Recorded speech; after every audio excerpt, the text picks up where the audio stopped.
All right, so I have decided to try and do a video for you guys to show your brows. So one undone, one done. So hopefully you can follow along. Hopefully this isn't too hard for me to do with one hand while I hold the phone.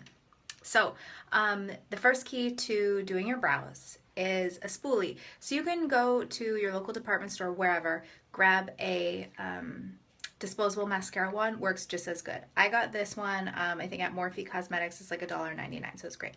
So you always want to brush the hairs up,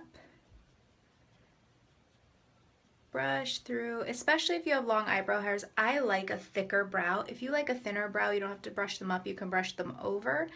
If your brow hairs are really long and you don't like to trim them, you can brush them down. But for me, I like to brush mine up. The next best thing is an eyebrow pencil. This one happens to be by MAC Cosmetics. It is in the color dark brown. You can kind of use any brow pencil you want. I only use it for a really short amount of time, so any brow pencil works. So what you want to do is, let's get close here. Sorry for my little breakouts. You go right under the line and you draw like a straight line however you want your brows to go. And you allow that line to kind of taper off into the natural arch. If you don't have an arch, draw one in. Absolutely. So then you're done with this guy. That's just to create the shape. Now, if you need more shape on the top, then absolutely continue drawing on the top as well.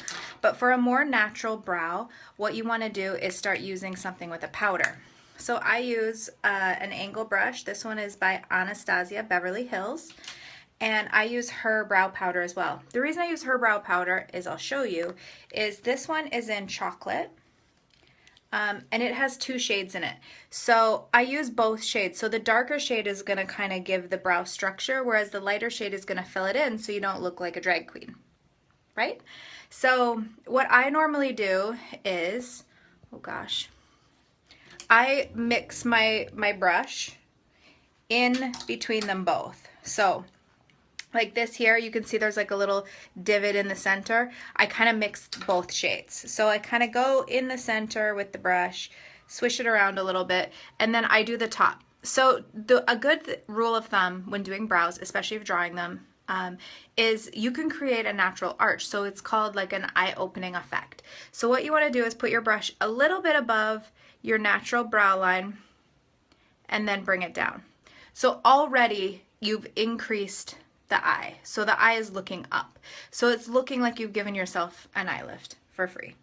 Who needs Botox, right? So then you would just continue with kind of short, feathery strokes along that line and just kind of filling it in. This powder is really great because it adheres to the hairs. It's not quite as fine as an eyeshadow, so it's going to adhere to the hairs a lot better for you and kind of allow the powder to kind of fill in maybe little gaps, because as we lose weight, especially after weight loss surgery, our hair is falling out. Mine almost all fell out. I think I lost 75% of my hair when I had gastric bypass. So this has been a very long time coming for me to have nice full brows.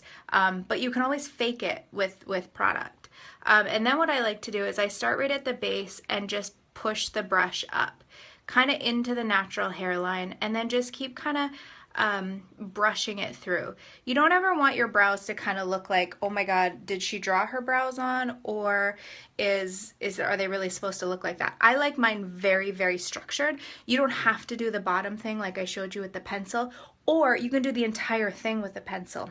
I prefer powder because it looks a little bit more natural.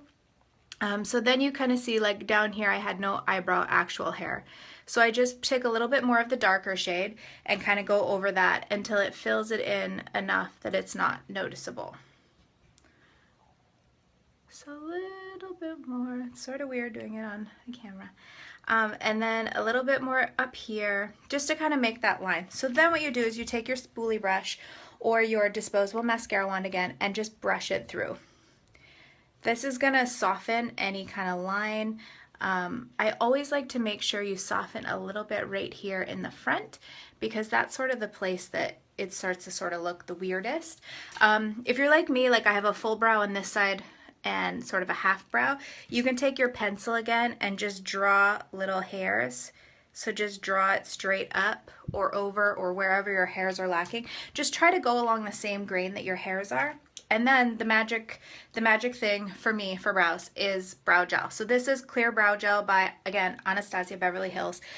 The reason I like Anastasia Beverly Hills is because I've had every color of hair, blonde, red, natural, again, black. And she's got a range for everybody. There's really, really good staying powder. So this brow gel, literally, you could go through a tornado and your eyebrows are going to be freaking perfect. So you can't beat that. I just draw it on. It also helps to kind of blend everything together a little bit. And ta-da! You have two brows. This one's a little bit bigger, so if I was going to tweak it, I would take a little concealer. Another thing you can do for a brow lift is to go right under the brow bone with a highlight shade. I just didn't take my eyeshadow all the way up, but you can take like a concealer shade right underneath if you like a cream, or something like a powder like you would do with your highlight, and just do that, and it's going to give you also an eye-opening effect. And so it's like an instant facelift, an instant eye lift. So I hope you loved the video. I hope this helped. And if you have any requests on what you want to see next Makeup Monday, let me know. Thanks, ladies. Love y'all.